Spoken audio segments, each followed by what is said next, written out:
नमस्कार, मैं विनोद विप्लव great legend channel में आपका स्वागत है। आज बात करेंगे मोहम्मद रफ़ी के उस गुण के बारे में, उस खासियत के बारे में जिसके बारे में हम लोग अक्सर बातें करते हैं कि किस तरह से नई प्रतिभाओं को या समकालीन गायकों को, समकालीन जो संगीतकार थे उनको किस तरह से उन्होंने बढ़ावा दिया था।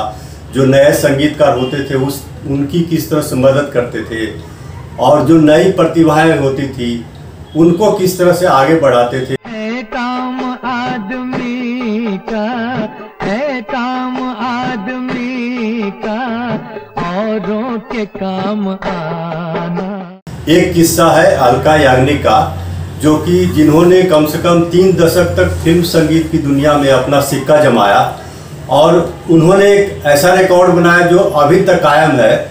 1994 में जो फिल्म फेयर के लिए जो सर्वश्रेष्ठ फीमेल सिंगर के लिए जो नॉमिनेशन हुए थे, तो चारों के चारों नॉमिनेशन अलका याग्निक के नाम हुए थे। अलका याग्निक को 4 बार फिल्म फेयर अवार्ड मिले और 2 बार नेशनल अवार्ड मिले।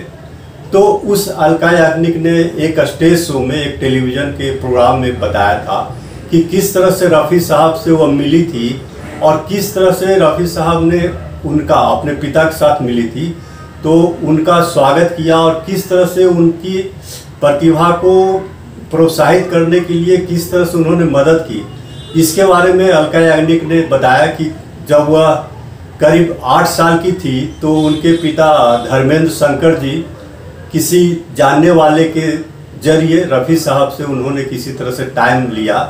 तो रफ़ी साहब जब मिले, उनके यहाँ जब ये लोग पहुँचे, तो रफ़ी साहब ने बहुत ही आदर सत्कार किया और उनका स्वागत किया। उसके बाद अलका याग्निक बताती है कि रफ़ी साहब बहुत धीमी आवाज़ में बोलते थे, तो कई बार सुनने के लिए कान लगाना पड़ता था।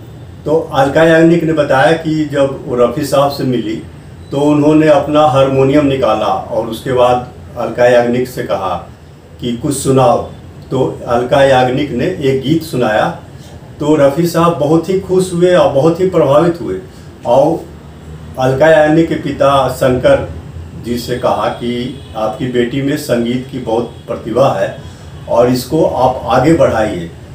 और इसके बाद रफ़ी साहब ने लेटर पैड निकाला अपना और उसमें कुछ लोगों के नाम से लेटर लिखे, और उसके बाद उन्होंने कई लोगों के नंबर दिए, फ़ोन नंबर दिए कि आप इन लोगों से जाकर मिलें और मेरा नाम बताएं। अलका याग्निक बताती है कि रफ़ी साहब ने हमसे पूछा कि तुम मेरा गीत सुनती हो, तो अलका याग्निक ने जाहिर बोला कि हाँ मैं सुनती हूँ। तो उन्होंने पूछा कौन सा तुमको सबसे अच्छा लगता है, मेरा गीत कौन सा गीत अच्छा लगता है। तो बोली कि आज मौसम बेईमान है बड़ा। तो रफ़ी साहब ने उस गीत को सुनाया और पूछा कि कैसा लगा, तो उन्होंने बोला बहुत अच्छा लगा। उसके बाद उन्होंने कहा कि तुम मेरे साथ कोई गीत गाओ, तो उन्होंने कोई गीत गाया। तो इस तरह सोचिए कि जो कि एक छोटी सी बच्ची थी, उनके लिए काफ़ी समय निकाला, फिर उनकी मदद करने के लिए पत्र लिखे कई लोगों के नाम से, फ़ोन नंबर उनको दिए और बोला कि बाद में जब भी कोई ज़रूरत हो तो संपर्क बनाए रखो।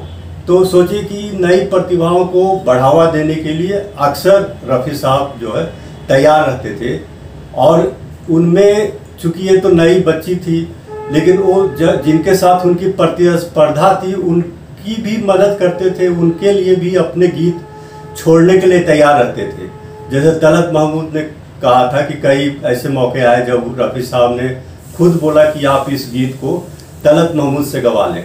तो अच्छा, नए संगीतकार जो होते थे उनके लिए गाने के लिए बिना पैसे की या बिना भुगतान की परवाह किए बगैर गाने के लिए तैयार रहते थे। और किशोर कुमार की भी एक फिल्म में उन्होंने गाने गाए थे और टोकन के तौर पर मात्र 1 रुपया लिया था। इसी तरह से निसार बजमी साहब से मात्र 1 रुपया लेकर के एक गाना गाया था खोज फिल्म का, चंदा का दिल टूट गया, रोने लगे सितारे।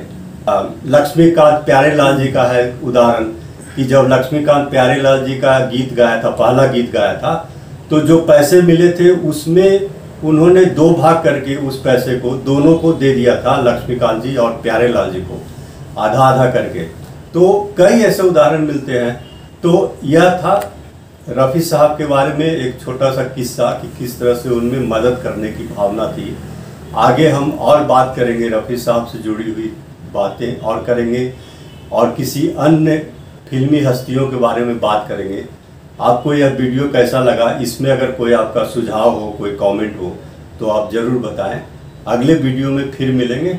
नमस्कार।